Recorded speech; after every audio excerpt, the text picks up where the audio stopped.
Hey there, folks. Guess what? This month, it marks the 2 years anniversary of Dramatis Lectio. Yay! Wee, confetti, streamers, and all that. And Gallagher.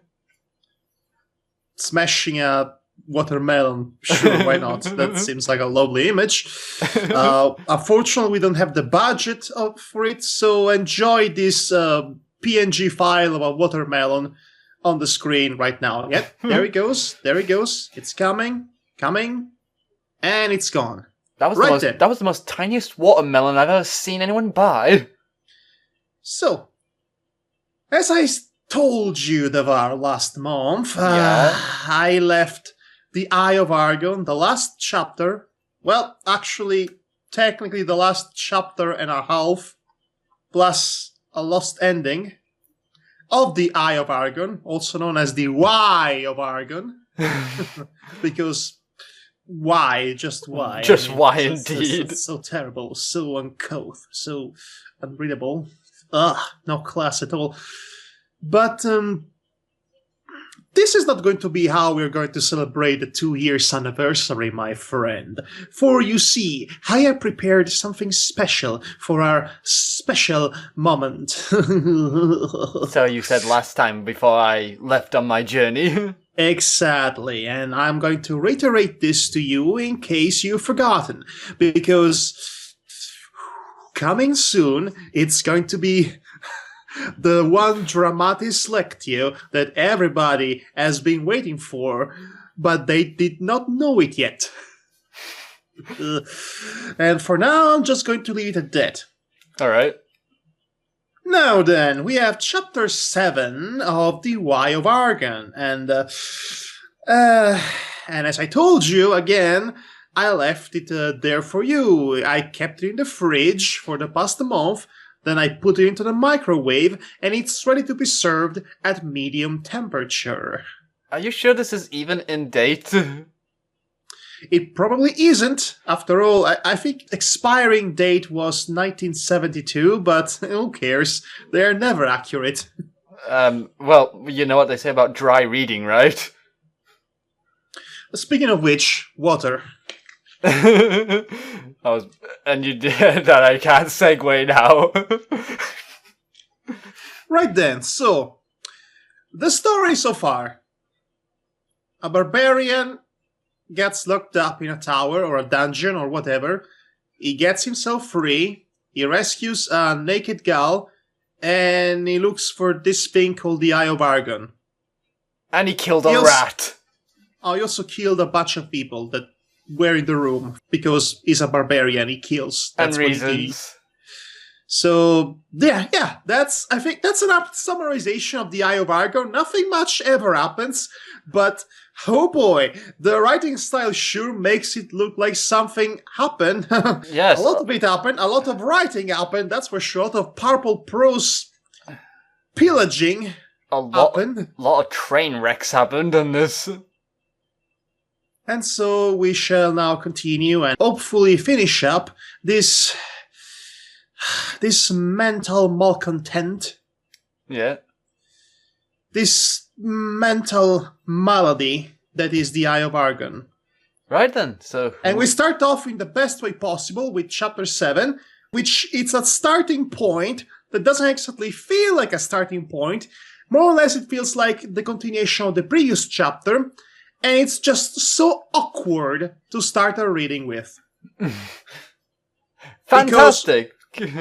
Because with wobbling knees and swimming head, the priest that had lapsed into an epileptic seizure spelled wrongly, obviously, rose unsteadily to his feet. What a way to start a chapter! Like you'd start a new sentence. I would pronounce seizure there as size. Okay, so... You know, remember the rules we established about the story? The first one to laugh has to concede his portion of the reading to the next in line. Of course. So on and so forth. I remember that. Why am I talking like this, by the way? Because you want to be classy. Well, somebody has to be. while enacting his choking fit in writhing agony.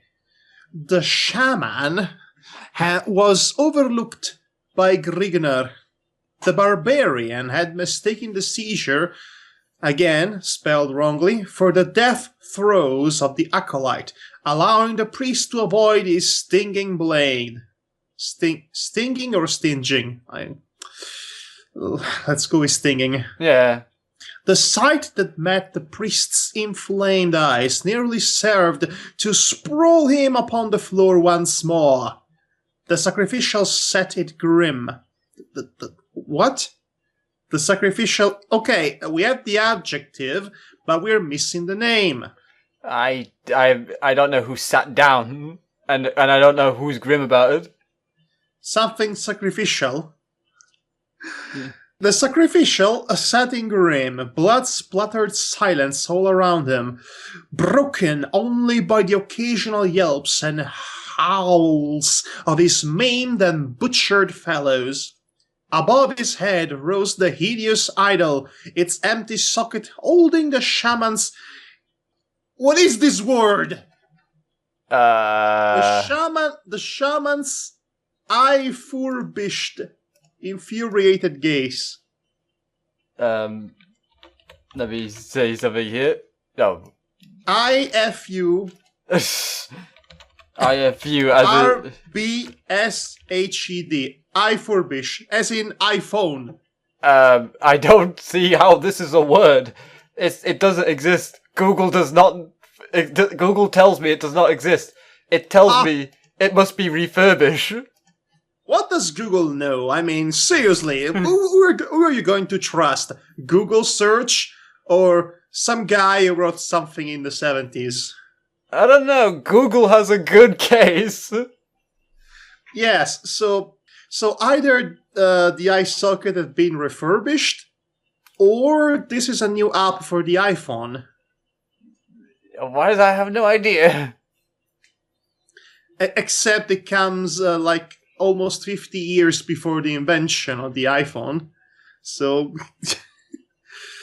okay, well, it's the Eye of arghhoN. It's the only thing you can say at this point. Yeah, with an actual I, not the letter I, not the I.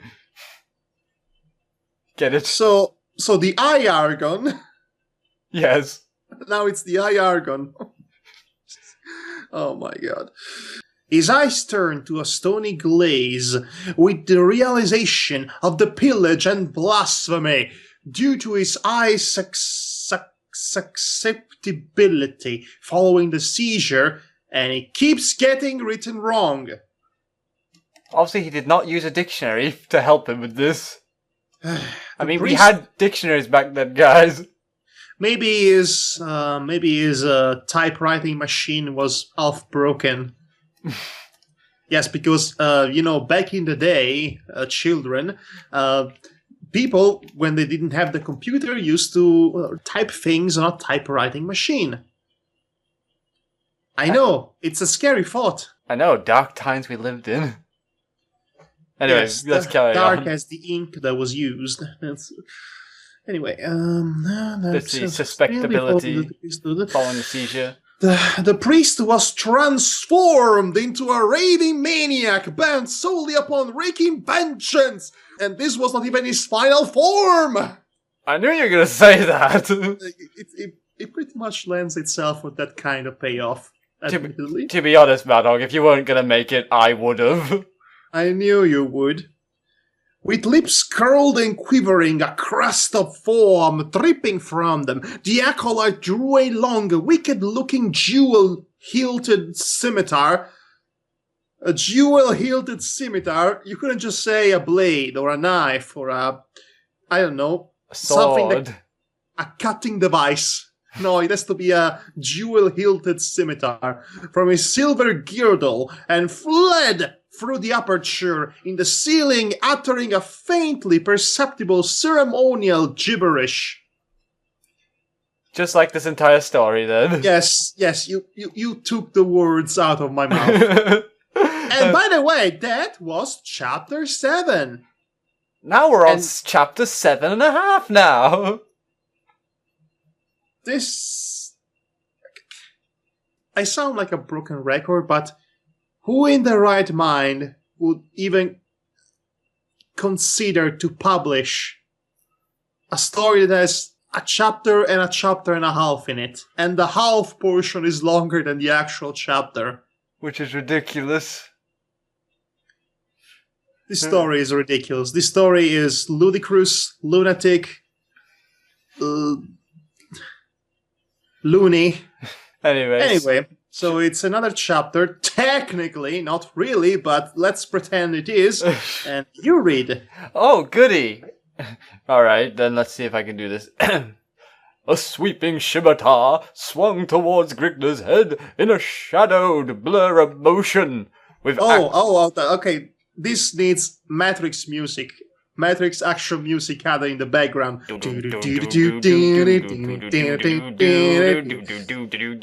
Okay. Yes, and all the cliche picture is being completed now. It's very awful what we drew. With axe raised. Yes, it's so blurry, it's pretty much incomprehensible. And lots of green. Anyway, with axe raised over his head, Grigna prepared to parry the blow, while gaping. What? Virus database has been updated. Avast, you cannot join us on this reading. You read it wrong. Okay. Well, I guess it's not going to be Avast's turn to read this. Nope. Anyway. Also, it wouldn't be a 2 years anniversary without Avast joining into the fray. So I guess not. That's taken care of, I guess. While gaping wide-eyed and wide-eyed together, there should be a slash between it at least or something. Anyway, in open-mouthed perplexity. Perplexity. I love this. Open-mouthed perplexity. I never heard perplexity used in this way. Really? No, I never heard it used in this way. I just had a thing called the Peto Perplexity in Puzzle Agent. Right then.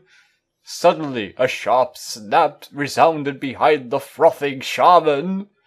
The scimitar, halfway through its fatal sweep, dropped from a quivering, nerveless hand, clattering harmlessly to the Stone Age.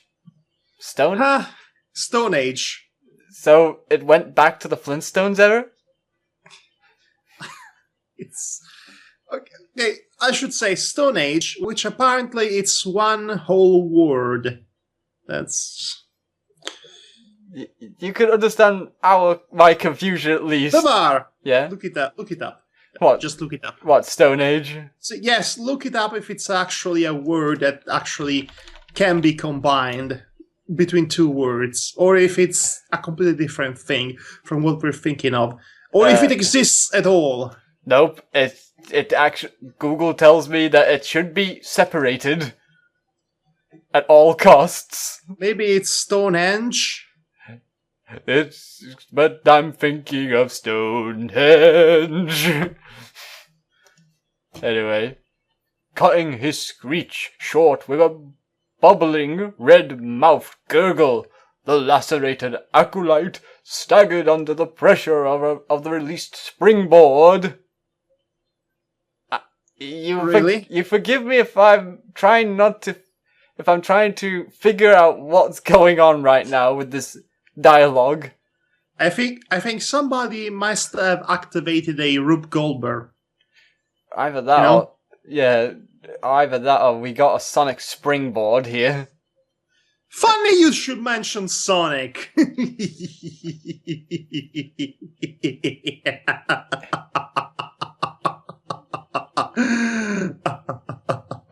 Okay. Epic foreshadowing. Right. After a moment of hopeless struggling, the shaman buckled, sprawling face down in a widening pool of blood and entrails. B-double-L-O-D. Blood. Blood. That's nice. Must be the cousin of Blah. His regal purple robe. Like the cousin of Blair. His regal purple robe, blending enhancingly with the swirling streams of crimson. Right then. Right, okay. This sure is enhancing our experience of this story. Yeah, it certainly is. Mrifk! I thought With the crimson from our own eyes. Okay, let me see. Mrifk! I thought I had killed the last of those dogs, muttered Greek. Wait! You mean to tell me now you realize he's still alive?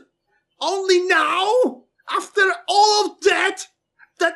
All those oceans and seas of waterfalls of words spouted seemingly at random?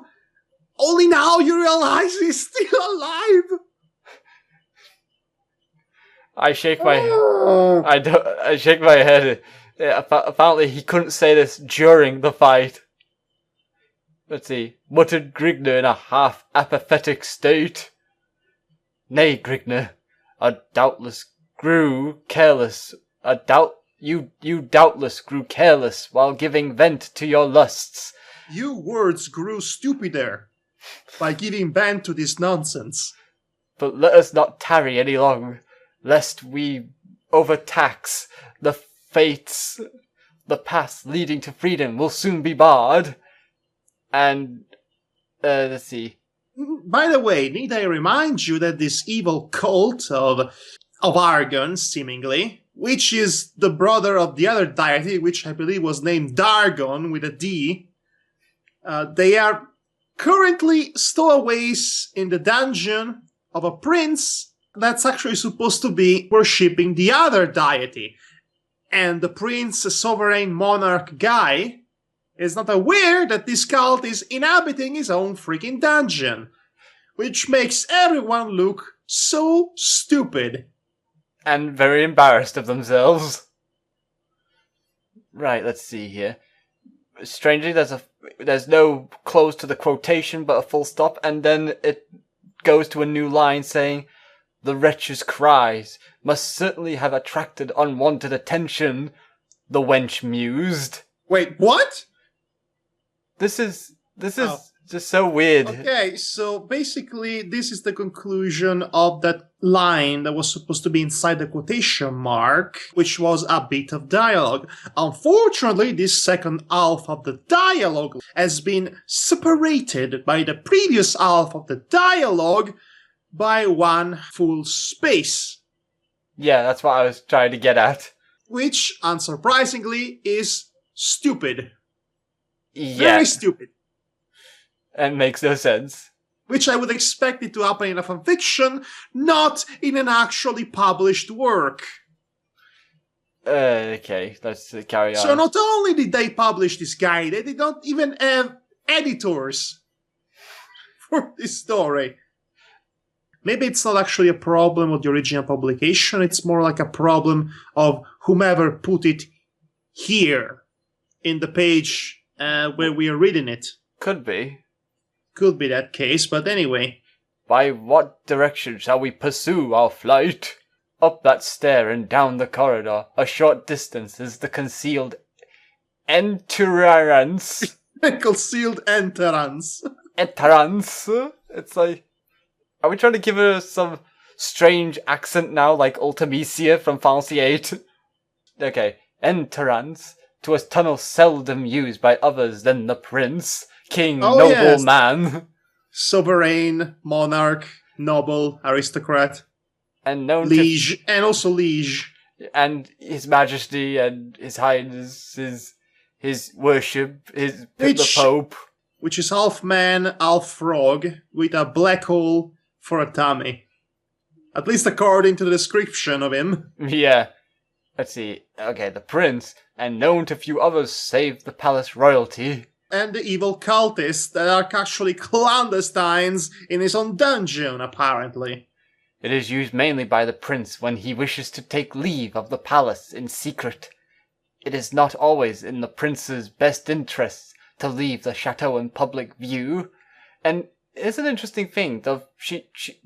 They capitalized prince on here, but not the last two times that they mentioned prince. Maybe there is more than one prince, a fake one, And a real one. 2 fakes and a real prince. Subtext. Even while under heavy guard, he is often assaulted by hurtling stones and rotting fruits. The commoners have little love for him, lectured the Nera lady. Okay, so the tradition of adding a useless letter in a word that does not need that continues with this word, because now we had enterants before, now we have Nera lady. I have no idea what a Nera lady is. And even Google has no clue. Well, there are mysteries in this world that not even the internet can solve, apparently. Yeah. It is amazing that they would ever have left a pig like him become their ruler. I should imagine that his people would rise up and crucify him like the dog he is. Okay, so he's a frog, he's a pig, and now he's a dog. Okay, make up your mind, story. Alas, Grigna, it is not as simple as all that. As all that. His soldiers are well paid by him. So long as he keeps their wages up, they will carry out his damned wish. His damned wished. His damned wished. I think they meant wishes, but... So it has come to this point in which we're not even using adjectives followed by names. We're actually using 2 adjectives. I think we must have achieved a new level of writing here. Yes, I think we have. The crude implements of the common folk. Okay. Yeah? You're about to say something? This story is a damned cursed. The crude implements of the common folk would never stand up under an onslaught of forged blades and protective armor. They would be going to their own slaughter, stated Carfina to a confused but angered Grigna as they top the stairway. I can imagine Grigna's face now. He has one side of his face looking like and the other's like yeah, one raised eyebrow for the confused face, but the other's like going down like So basically he looks like The Rock on a particularly bad day. Yeah. Actually, he looks like The Rock if he had an ictus. Basically, and half of his face is frozen into one expression. Oh, that reminds me of the joke where I helped Tyrant with a joke saying, "Did I ever tell you that you look like Sylvester Stallone on a good day?" Anyway.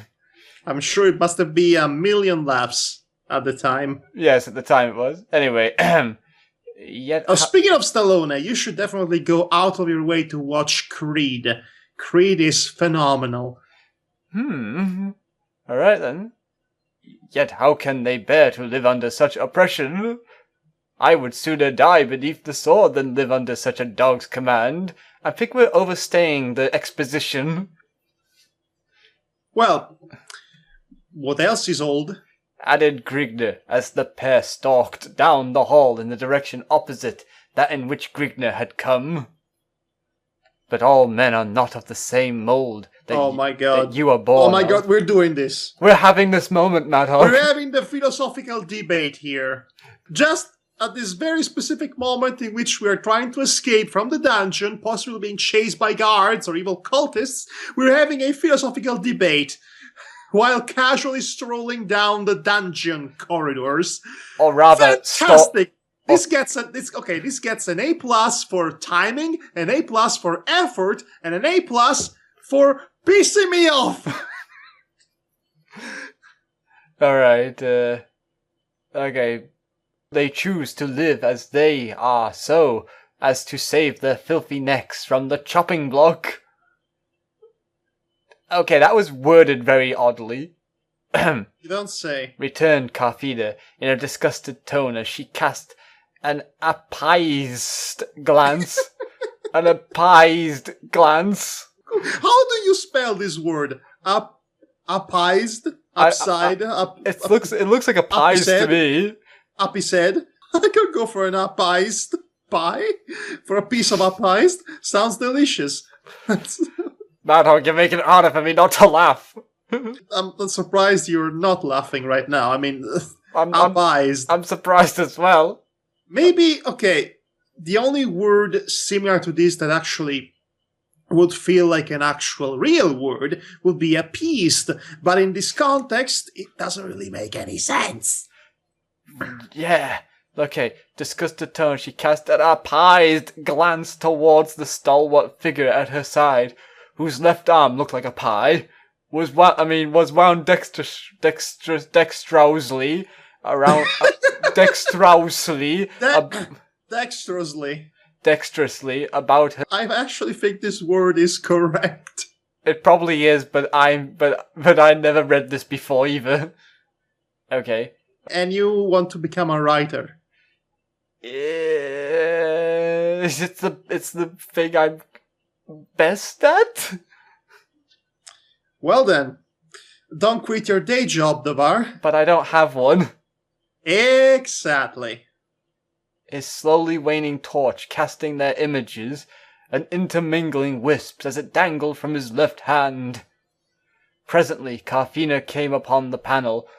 You mean like a control panel? Concealed amongst the other granite slabs and discernible only by the burned out cresset above it. As I pushed the cresset aside, pushed the panel inwards, Carfina motioned. We're having a puzzle to solve, basically. This is... Okay. We need Agent Tevers. It's a puzzle game now. No, actually, this is more a cooperative puzzle-solving session. It's more like goblins. Oh, yeah, so we need Blount and... Which one would be more suited to this puzzle? We have a woman, so I'd say the snake. Alright then. That's terrible for me to say, but...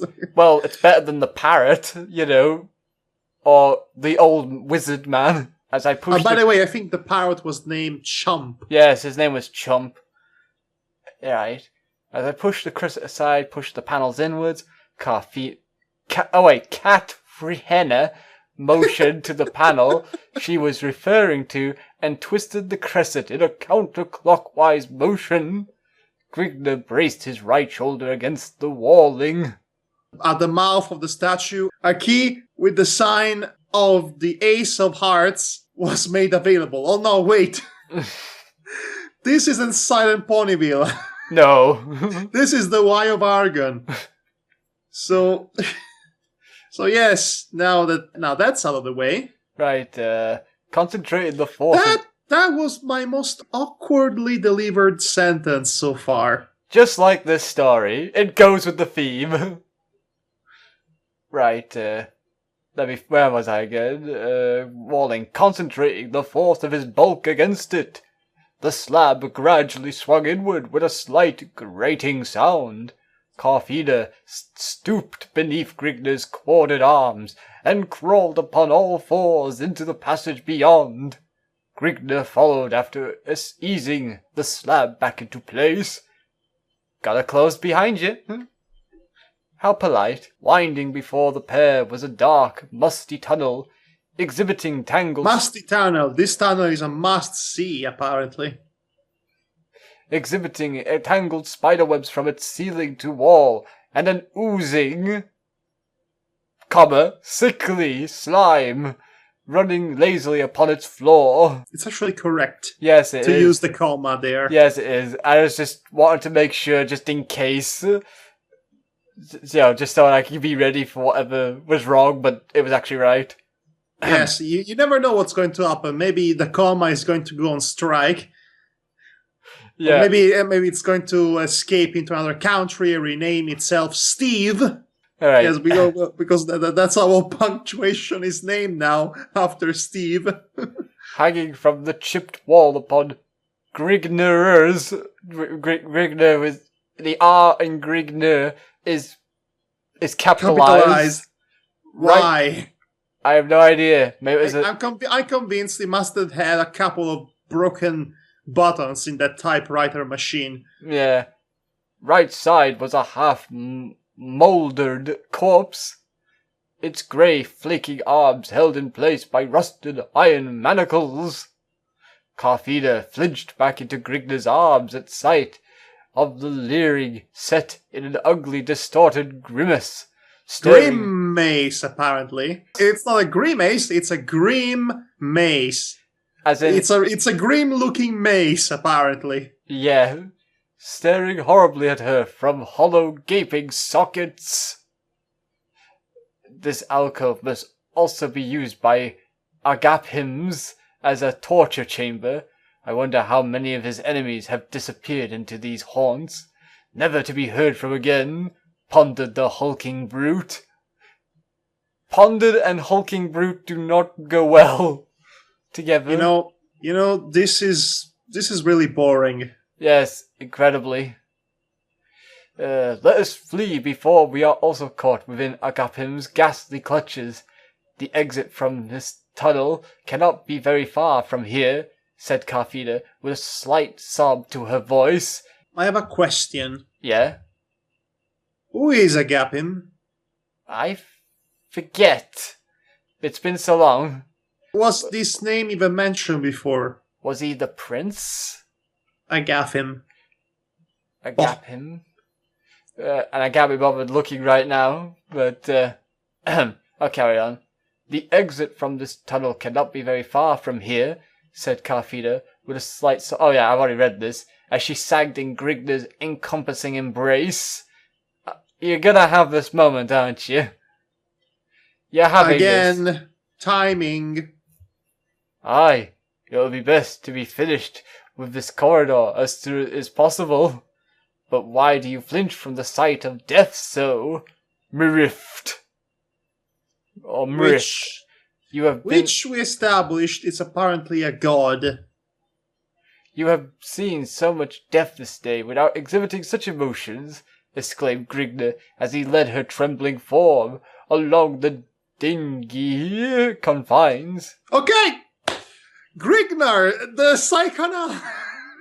Grignar, the psychiatrist. The psychiatrist. The psychiatrist. Okay, Grignar, the I cannot say it. Grignar, the The psychiatrist? I cannot say the word now. Okay, so Grignar, the psychiatrist, the psychotrickerist, the psychopath. I cannot say the word today. I don't know why. Okay, he has his own study, his own couch. Okay, now tell me how you feel. What do you see in this blotch of ink? Now, what do you see in this corpse I just killed? I see my dad, and he was raping me. Well, that got dark. Yeah, that got really dark. So, Grignar the psychiatrist. The psychiatrist. Grignar the psycho-leakerist. Grignar the psychotic liquor expert. Words! They came out of my mouth! Tonight I have the speech impediment of Psycho Sid.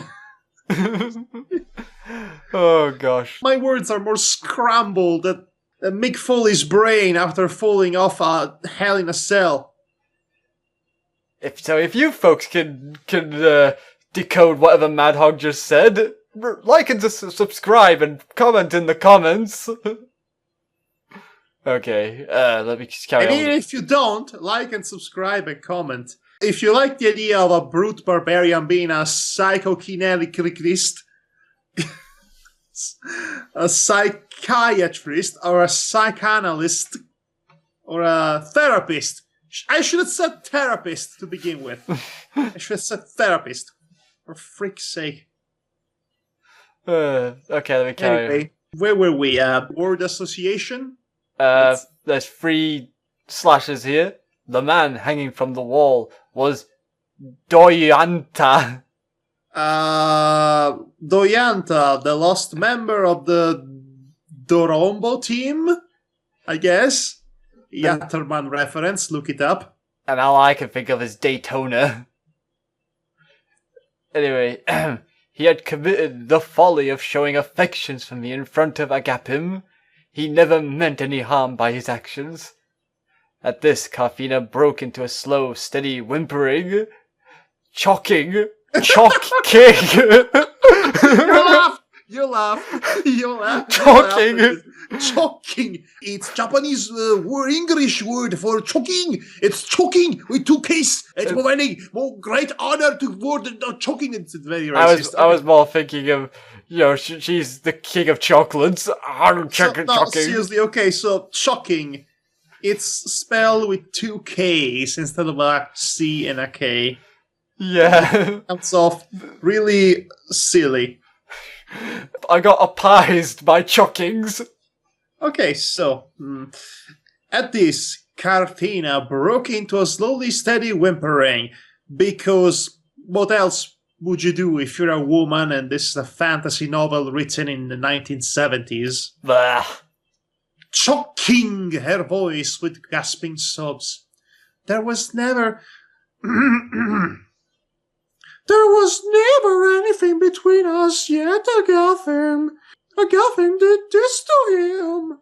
The beast made the demons of hell's deepest haunts claw away at his wretched flesh for this merciless act.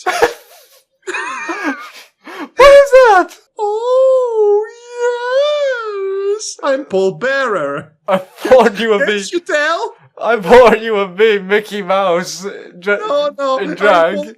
I'm Paul Bearer, the Undertaker's manager. No, I don't want to imagine Paul Bearer wearing it. Oh my god, it makes total sense now. Honestly, Devar, I had to spice up a bit this reading because it was being a bit too dull for my likings. Well, yes. She prayed. I detect that you felt more for this fellow than you wish to let on. So, of course, Griegner has to be the Undertaker. Yeah, I get it. Judging by your silence, I guess that says it all. Yeah, for the Undertaker But part. enough of this.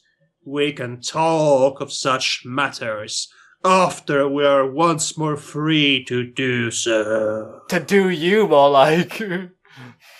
You will rest in pieces after I'm done with you. Yeah, that's lovely. Yes, that's a lovely... With this, Griegner lifted the grieved female to her feet and strode onward down the corridor, supporting the bulk of her weight with his surging left arm. Why am I thinking Elmira now? Just dragging her along like, I'm gonna love you and pet you. Now having this image of The Undertaker actually physically carrying Paul Bearer as if he were a young maiden, which is all kinds of physically improbable. And wrong.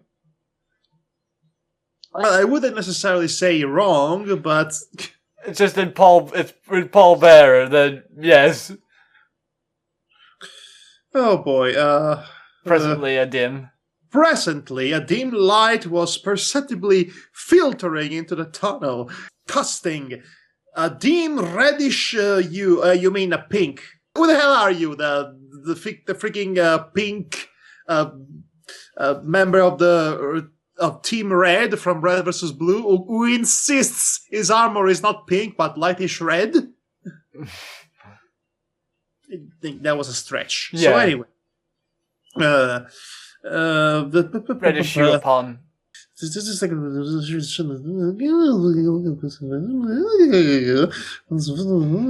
Get to it already! Actually, I lost the bookmark. You seriously lost it? Yes! To do that stupid red versus blue reference, I lost. Oh, man. Oh, there it is. Casting a dim reddish hue upon the mouldy wall of the passage's grim confines. No pink here. What? No pink here. Right. Carthena had ceased their whimpering and partially regained her composure. Oh, the tunnel's end must be nearing. Rays of sunlight are beginning to seep into. Oh, no. Yes. Yes, we got that. Yeah, okay. That's a thing now, by the way. Yes, you're making it into a thing so hard right now. Okay. Grigner, oh my... what? Grigner Clamid.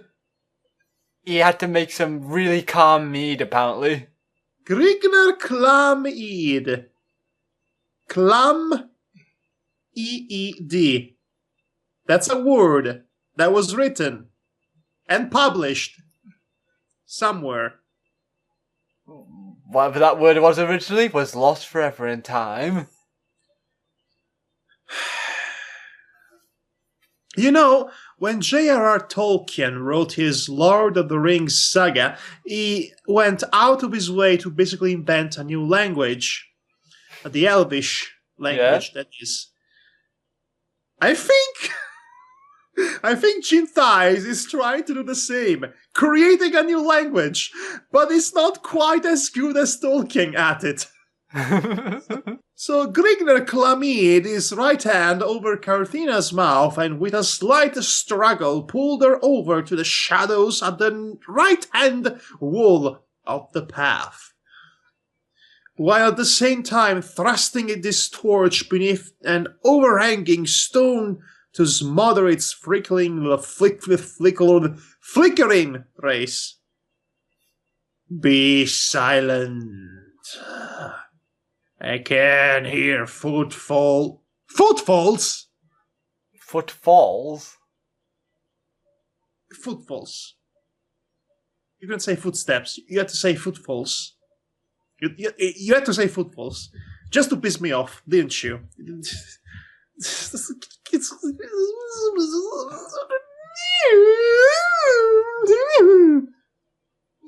Footfalls approaching through the tunnel. Growled Grigner in a hushed tone. Right. All that you hear are the horses' chorale at the far end of the tunnel. That is a further sign that we are nearing our goal. I am not going to betray you for mankind. Okay. And I'm definitely not going to bring up your long-lost brother the following year. Oh, no! It turned out to be Kate's father. Anyway, all that you hear is less than I hear. I heard footsteps. Oh, now you say footsteps. Thank you.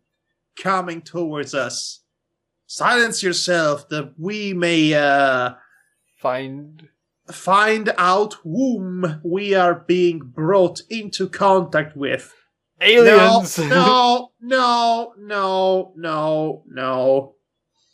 If you say whom, you don't need to end the sentence with. Am I wrong? Let's see. Find out whom we are being brought. You should have with before whom. Whom with? I'm trying to. Well, with whom? With whom we are being brought into contact. Instead, whom we are being brought into contact with. It's not. Yeah, I get you. It's not right. It's not right. Shakespeare be rolling in his grave. It's not. You're not very good.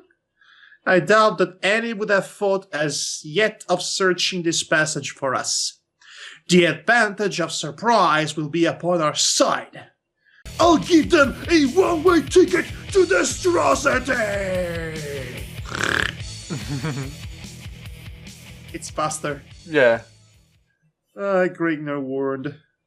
Carthina cast her eyes downward and ceased any further pursuit towards conversation. An initiating habit in which she had gained an amazing proficiency. Two figures came into the pair's view from around a turn in the tunnel. They were clothed in rich, luxuriant silks and rambling on. In conversation. I thought I told a putty that. in conversation while ignorant of their crouching foes, waiting in an ambush ahead. Now, we have a picture here on the side. Yeah, of a... Which is the portrait of a lady with random sea urchins dancing around her face. I'm pretty sure they're supposed to be sparkles, but they look like sea urchins to me. Also, I do not have any clue who this woman is supposed to be.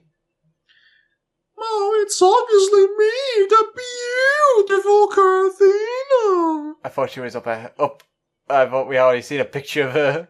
Well, that was her nude picture. This is a portrait picture. Inconsistent, if that's the case. You know, she's the only female character in this debacle, so it has to be her. Yeah. Anyway, let's carry on. Unless they're about to introduce a new one right at the end of the story, which is stupid. That's always stupid. It's more stupid. Right, let's... Okay, if there's a literature equivalent of Botchamania, I want to know it, because this goes there. This definitely goes there. The barbarian dog is cringing beneath the weight of the lash at this moment, sire. He shall cause no more disturbance in the force. Right. Aye, and so it is with any who dare to cross the path of Sargon's chosen one. Oh, yeah, Sargon. Not Dargon. Not Dargon. It's a completely different letter, which makes a completely different name. Funny that you actually were one letter off because the S is next to the D key here. The path of Sargon's chosen one. So we have Argon, Sargon, Dargon, Yargon, Largon, Margon, and Bob. And Pargon. So, Sargon's chosen one, said the second man. But the peasants are showing signs of growing unrest. They complain they cannot feed. They cannot feed their families while burdened with your taxes. It's funny to put their own feet in the mouth of their loved ones, because that's how you get all the proteins. Feet are delicious. Delicious corn, Dad. Feed their families.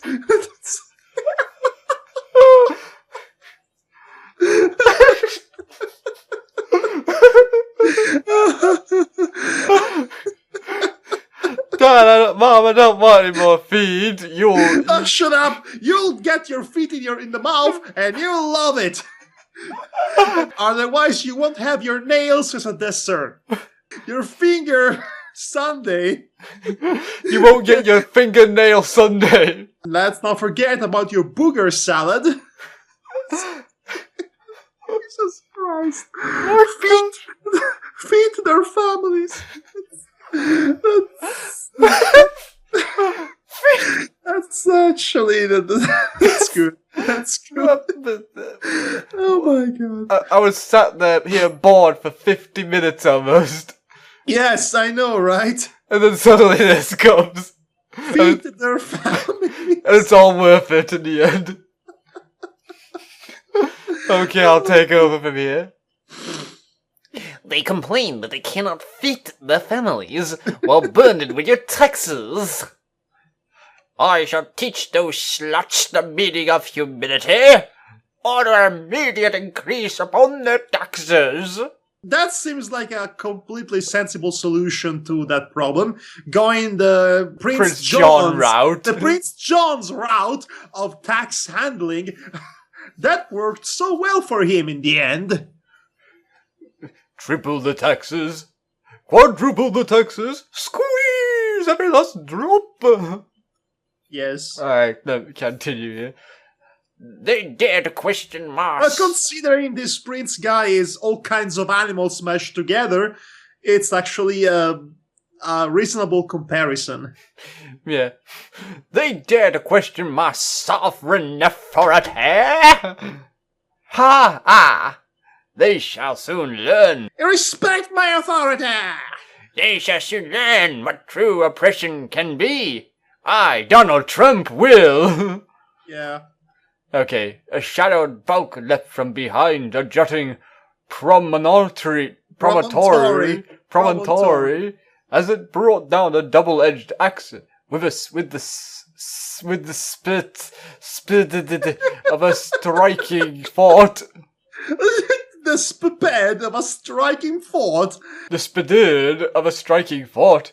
One of the nobles sagged lifeless to the ground, skull split to the teeth. Oh no, he's dead. How is he ever going to feed his family now? Grigna gasped as he observed the bisected face set in its leering death agonies. Not just one agony, multiple agonies altogether. For one person? Wow, that's a new record. It was arghhoN, the dead... Friggin' names! And I thought my naming conventions were terrible. The dead man's comrade, having recovered from his shock, drew a jewel-encrusted dagger from beneath the folds of his robe and lunged towards the barbarian's back. Grigna spun to the sound at the sound from behind and smashed down his crimsoned. Sorry, I had to let something out. You had to let out your moral soul from your body. Remember that old debacle? Yes, I do. The moral soul. Oh man. Grigna spun at the sound from behind and smashed down his crimsoned axe once more. His antagonist lunged howling to a stream of stagnant green water, and this is not a good thing to use to say antagonist. His foe would have sufficed as a better word. Grasping a opponent. Yeah, opponent, another good one.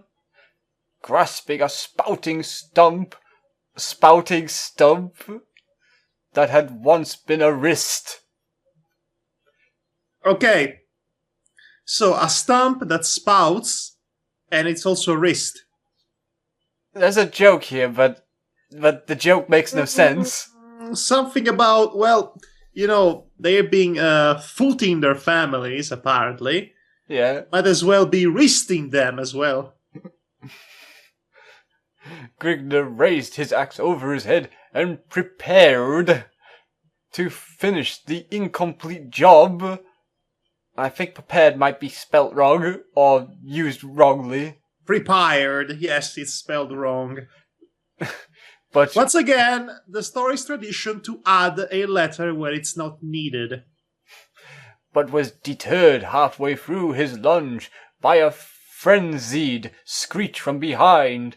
Carfida leapt to the head of the writhing figure, plunging a smouldering torch into the agonized face. The howls increased in their horrid intensity, stifled by the sizzling of roasting flesh, then died down until the man was reduced to a blubbering mass of squirming, incessant flesh. Just for lightly tapping him with a torch, all of this happened. It's like, oh no, I'm mildly inconvenienced by this. Oh, dead. Grigna advanced to Carfida's side, wincing slightly from the putrid aroma of charred flesh. I think you're overselling this. Who, me? No, the story. Yes, they are. Slightly from the putrid aroma of charred flesh that rose in a puff of thick white smog throughout the chamber. Bacon. Carfida reeled slightly, staring dazedly downward at her gruesome handiwork. It wasn't that gruesome, was it? I mean, just lightly singed him. Am I right here in thinking this? I'm sorry, I wasn't listening. I was going to retrieve my barbecue sauce. Somehow I feel in the mood for barbecue. Yeah, I actually do want a bacon sandwich with some red Leicester cheese and lettuce right now. Charred nobleman. Oh. Okay, that doesn't count, that love. We're going to feed the families. All the families are going to have the feet of these guys in their mouths. That's the payoff for that joke. Yes, the incredible payoff, guys. I know, right? Okay, anyway, gruesome handiwork. I had to do it. It was a gap him. I had to, she exclaimed. Sargon should So you just killed the main villain, just like that. Wow. It just so happened to be walking by, and you just killed him like that. What a freaking genius climax this is. Really, the gravitas of the situation of killing the main antagonist in a random corridor because he was just walking by. Epic fantasy. Tolkien had it all wrong. I mean, who wants to win against the ultimate incarnation of evil in a final epic confrontation with 10,000 soldiers involved? No. They just had to walk by casually and see Sauron. Oh, hi, Sauron. Dead. Now you're dead. There you go. That's the end of the saga. Clearly, that would have been so much faster to get it done. Freaking Eye of arghON, everybody. Freaking Eye of arghON. Storytelling 101. The essentials, the fundamentals. They all went down the drain, the toilet, and into the sewage, and then it burned, and it became charred, and I retrieved my barbecue sauce, and then I completely lost my train of thought. So, and he ate it. Starting by the feet. Yes. Anyway, let's see. Sargon should be more careful of his right-hand men, added Grigner. Was this supposed to be a joke? A smug grin upon his lips. It is! He thinks this is a joke! He thinks this is funny! But to hell with Sargon! To hell with you! For now, the stench is becoming bothersome to me. With that, Grigner grasped Carfina around the waist, leading her around the bend in the cave and into the open. A ball of feral red was rising through the mists of the eastern horizon, dissipating the slinking shadows of the night. A corral stood before the pair, a corral, enclosing 2 grazing mares. Grigner reached down. Really? I'm a little confused. Where did these come from? Grigner reached into the weighted down leather pouch dangling at his side and drew forth a scintillant red emerald he had obtained from the bloated idol. Raising it towards what was that? That was my foot hitting the door by accident. Hey, don't fit your door. I'm just gonna ignore that. Forth the scintillant red emerald he had obtained from the bloated idol. Scintillant. Repeat after me. Scintillant. Thank you, future writer. Obtained from the bloated idol. Raising it towards the sun, he said, "We shall do well with bauble, eh?" What? We shall do well with bauble, eh? What? We shall do well with bauble, eh? What the hell are you talking about, you moron? Carfina gaped at the gem, gasping in a terrified manner. The eye of arghON! Oh, Carla! And then she does a belly dance. Oh no, the mental image. Oh no. At this the gem gave off a blinding glow, then dribbled through Grigner's fingers in a slimy red ooze. Grigner stepped back, pushing Carfina behind him. The droplets of slime slowly converged into a pulsating jelly-like mass. A single opening transfixed the blob, forming into a leech-like maw. Forminth? Forminth. I'm trying to think of... Forming. Yes, I know what it's supposed to be, but... Forminth. Instead it's Forminth. I'm trying to think of a joke, but I have nothing. I think it writes itself. I think that pretty much summarizes this session. I think this has been the worst session of Dramatis Lectio we've ever had. Yeah. Mostly because we did not have anything funny to say about any of this. At this point in time, we're so through with this, and it's just so boring and repetitive. Yeah. Let's just carry on, because we still have more to read. Then the hideous transgressor of nature flowed towards Grigner, a trail of greenish slime lingering behind it, the single gap puckered repeatedly, emitting a ghastly sucking sound. I'll come to case you. Grigner spread his legs.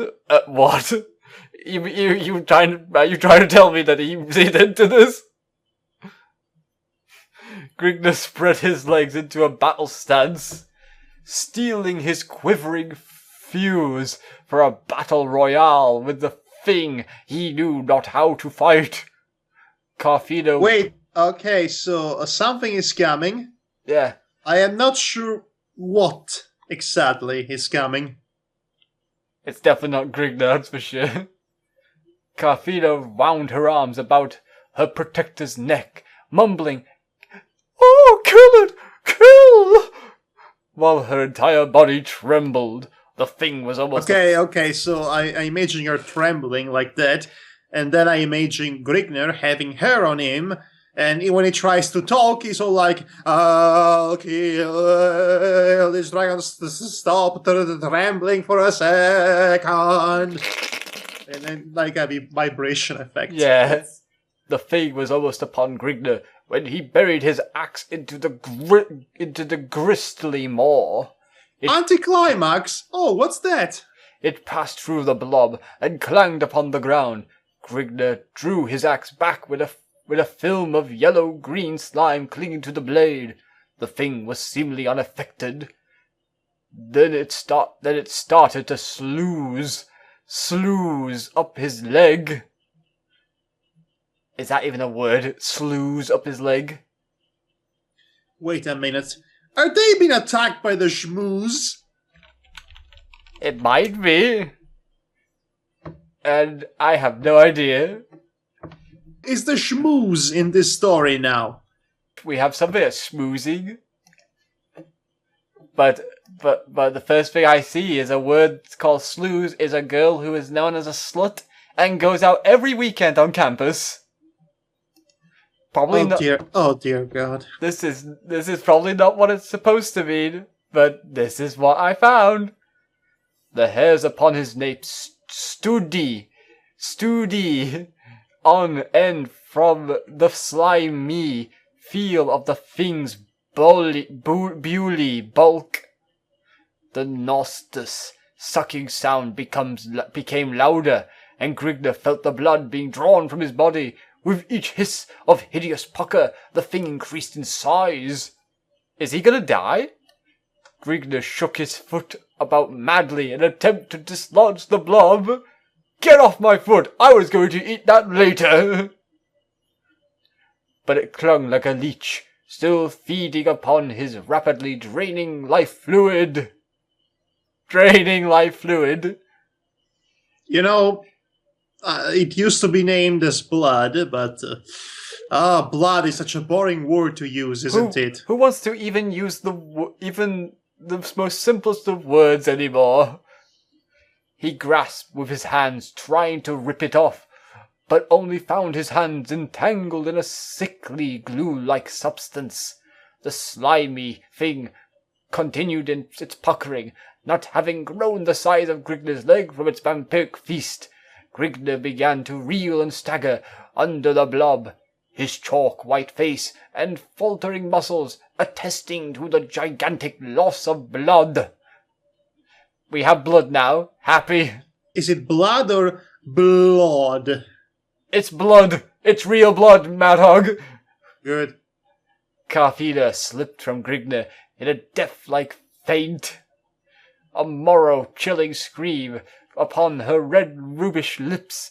In final desperation, Grigna grasped a smouldering torch upon the ground and plunged it into the reeking maw of the travesty. This is a travesty. Everything about this is a travesty. A shudder passed through the thing. Grigna felt the blackness closing upon his eyes, but held on with the last ebb of his rapidly waning vitality. He could feel its grip lessening as a hideous, gurgling sound erupted from the writhing maw. The jelly-like mass began to bubble like a vat of boiling tar, as quivers passed up and down its entire form. End of available copy. Yes, this is technically the end of the novel. Incomplete. But now something weird happens, because apparently right after this last chapter, there is a lost ending, which is literally titled The Lost Ending. This is probably the least epic Indiana Jones adventure we're ever gonna have, isn't it?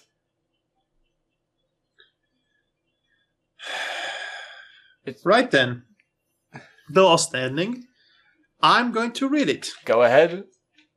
I'm done with this. I don't understand why it needs to be lost. Or an ending, for that matter. Or a the. Even a the. With a sloshing... Oh god. With a sloshing plop, the thing fell to the ground, evaporating in a thick scarlet cloud until it reattained its original size. That's not how you spell it. Yeah. It remained thus for a moment as the puckered maw took the shape of a protruding red eyeball, the pupil of which seemed to unravel before it. The tale of creation. I think you're overselling it, writer. Okay, this is clearly describing the final moments of that Peter Gabriel's music video. You know which one. You know, when the camera zooms into the baby and the baby basically transforms into a galaxy. Yeah, I remember that one. Just give me some steam. Yes. How a shapeless mass slithered from the quagmires, giggity, of the stigmatic pool of time, only to degenerate into a leprosy. Leprosy? Leprosy. Leprosy? Leprosy. I'm waiting. It actually is a word. It's a Oh. contagious disease that affects the skin, mucous membranes, and nerves, causing discoloration and lumps on the skin, and in severe cases, disfigurement and deformities. Leprosy is now mainly confined to tropical Africa and Asia. Okay, I actually know that sickness, but I know it by a different name. Or it's a state of corruption or decay. It's one of those two things. Well, good job, Eye of Argon. Good job. You made us learn a new word. Degenerate into a leprosy of avaricious lust. Too bad it's completely pretentious. Yes. In that fleeting moment, the grim mystery of life was revealed before Grigner's ensnared gaze. This story sucks. That's the mystery of life. Also, 42. or whatever it is. Anyway. The eyeballs glare turned into a sudden plea of mercy. Okay, who is this creature? Where does it come from? I'm surprised he hasn't called the eyeball the oval-shaped thing. The eyeballs glare turn into a sudden plea of mercy. A plea for the whole of humanity. What the hell am I reading? Is this turning into freaking Marvel? What What is this? Why is it pleading for all of humanity if it's not even a part of humanity? Then the blob began to quiver with violent convulsions. The eyeball shattered into 1,000 tiny fragments and evaporated in a curling wisp of scarlet mist. The very ground below the thing began to vibrate and swallow it up with a belch. The ground belched? Apparently. The thing was gone forever. All that remained was a dark red blotch upon the face of the earth, blotching things up. Okay, this is what I was taught in this is what I taught when writing assignments.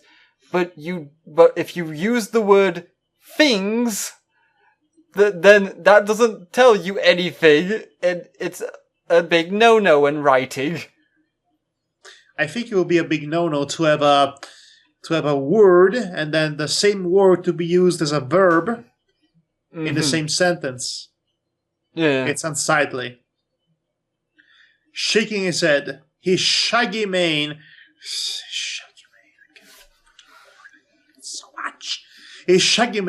to clear the jumbled fragments of his mind, Grigner tossed the limp female over his shoulder. Wait, is she dead now? When did that happen? Apparently she died from... Did you accidentally break her spine? As far as I know, she fainted. Oh, I'm fainting. And then dead, apparently. Mourning one of the disgruntled mares. What? There are mares now? Where? Apparently there were horses outside this place. Disgruntled mares. And leading the other, the wary, scarred barbarian trotted slowly off into the horizon while a soundtrack by Ennio Morricone played in the background as he rode into the sunset. The horizon to become a tiny pinpoint in a filtered file of swirling blue mists. What kind of ending is this? Leaving the nobles, soldiers and peasants to replace the missing monarch. Long live the king with 4 exclamation marks. What kind of a stupid ending is this? I mean, all of a sudden, you have this somber ending that's completely unrequired and has absolutely nothing to do with anything so far. What was the blob? Why plan mercy for the whole of humanity? What the freaking hell was this all about? What did I just read? Oh, wait, this is the funniest thing ever. What? Well, it's Jim Theis' own signature here. Yes. It says, by Jim Theis, winner of the J.T. Rickosh Award for Excellence. Are you freaking kidding me? Winner, award, excellence. It's more like wiener. For excellence. Not more like excrement. Oh, yeah. Which is what this story is. This story is literature equivalent of excrements. This is pure... putrid. pestilence. Written malady. It's a leprosy of avaricious lust. That's what it is. This story doesn't make any sense. It's badly written. It's a purple prose that doesn't go anywhere. And it has this stupid ending that doesn't really wrap anything up. And it's completely unwanted. And it's just terrible. Terrible writing. Terrible story. And it not only was published, but apparently this guy won an award for it. This truly might very well be the worst novel ever written in the history of humanity. Yeah. There is nothing that's so bad outside of actual fanfiction. Really. This is just an entire mess that was spruced up to look nice. It's clear the author gave precedence to form over substance, but the form itself is as rotten and pretentious as it gets, especially since he cannot get many words written correctly. Yeah. To boot, atop all the cake of failure that this story is, you have the complete failure of actually living up to the pretentious form that you're adopting. On an extra note, I want to say that I find it surprising that people would read this. I mean, they must stop at certain chapter then, because the more you read, the more boring it gets. Absolutely. I mean, there is a sprout of genius every once in a while, like feed the families. Yes. Although what really got us was Dickard at that point. Yes, that was the highlight, apparently. Also, the whole moral soul debacle, that was great. That was wonderful. But yes, this is garbage and it's not worth getting invested in. Honestly, reading My Immortal is a far more fulfilling experience because at the very least, you will not get bored with that. Yeah. Never. I would agree on that one. Anyway, there is a note by the transcriber. Oh, that's... You want to read this? I think it might shed some light into this insanity. Okay. So, transcriber's note. No mere transcription can give the true flavor of the original printing of the Eye of Argon, because I remind you, this was printed. It was mimeographed with stencils cut on an elite manual typewriter. Many letters were so faint as to be barely readable. Oh, that explains a lot. That does explain a lot, actually. Others were overstruck. Oh no! Gee. That's even worse! Overstruck! Oh gee! Considering how this story was written, considering what we had to come across, I am not surprised in the slightest. If I think I know what overstruck means, it means that he put in the wrong letter, realized it, and had to go back to put in the right letter, but it was a mess. Wow. That is bound to happen with typewriter machines. Others were overstruck, and some that were to be removed never got painted out with correction fluid. Oh my gosh, the original transcription must have been a gigantic mess. This one pales in comparison. Oh my god. This is amazing to hear this. Yes, usually only one space separated sentences, while paragraphs were separated by a blank line and were indented 10 spaces. Jeez, I think you might have wanted 10 more on top of that. Oh my gosh. Many words were... It gets better. Many words were grotesquely hyphenated. Hyphenated? Hyphenated. And there were illustrations. I cannot do them justice in mere words, but they were a match for the text. Oh god. These are the major losses of this version number 2 of the Eye of Argon. Honestly, I kind of wish I would have access to the original copy now, just to see what kind of disaster piece it turned out to be. It would have been intriguing to see. That's even the scariest thought, because this is actually version 2 of the same novel, which means this is the corrected edition. Oh my gosh. Yes, think about that. Alright, what does this next bit say here then? Otherwise, all effort has been made to retain the full and correct text. Correct should be in quotation marks, preserving even misspellings and dropped spaces. An excellent proofreader has checked it for errors both omitted and committed. Nice, so they actually got someone to proofread to make sure the mistakes stayed in. Yes, now that's dedication. You're telling me. What mismatches remain are mine. I shall endeavor to keep a copy of the original available for viewing, so it may be appreciated in all its fullness, but as a labor of love for those whose third-generation copies have succumbed to the bitter vicissitudes of time and entropy. I love that he's basically writing this note in the same style as the story. Worn away by the ravages of countless rereadings before enthralled audiences. I'm sure of it. Enthralled audiences, I'm sure of it. Yet who have found that the heavy flavor of its stylistic paragraphs has seeped into their soul, their moral soul, and still grips it with a fervid grasp. This is actually funny. This is intentionally funny. That's the best. I dedicate this machine-readable version of the inimitable, the Eye of arghhoN. Wow. Thank you for that.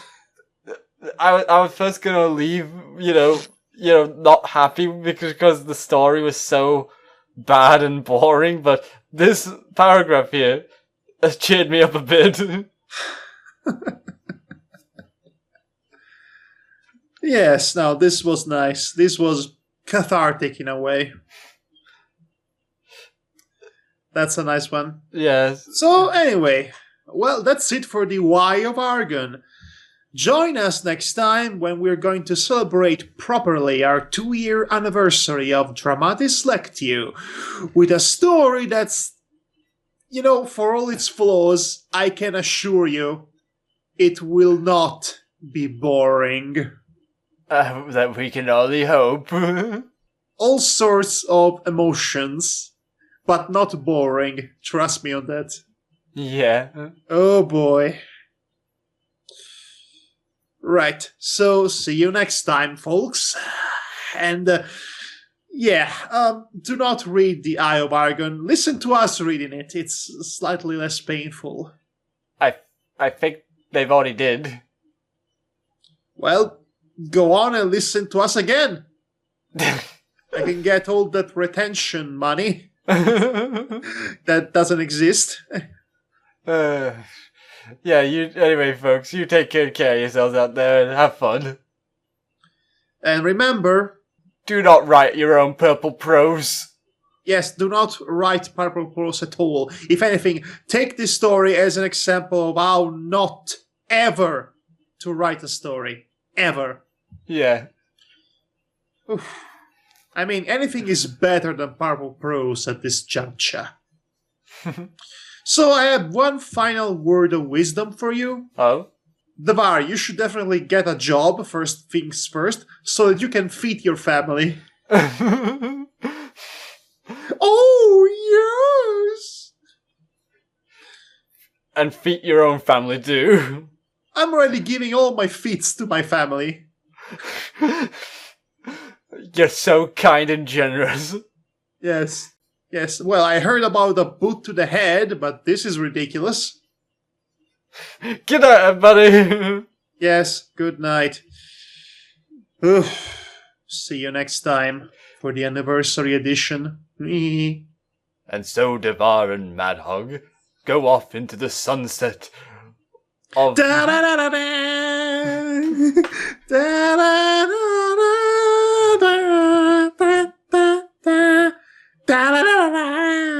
etc.